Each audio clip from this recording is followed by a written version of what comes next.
So we've got a new shirt, Find Your Wild, and it is the same way. It's a white shirt and it comes with black and white ink. You'll just purchase it just like this. We are going to wet it, and then we thought a good earth tone would look good, so we are going to use a dark brown and a tan, and we're just going to bunch it all up.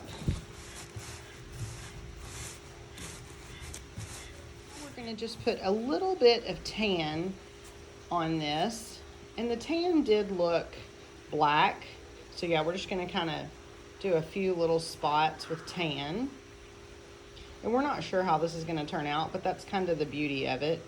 It doesn't really matter. Maybe we'll put some in the middle. Okay, so now we've got the tan on there. Now we're just going to shake up the brown, and we used the RIT dye dark tan and brown, and then now we're just going to put the dark brown all the way around, and you can see it's much darker. And I think the RIT dye does blend more. I'm not sure why. We did do it fairly concentrated, and we're going to let this sit for several hours, and we'll be back with the results.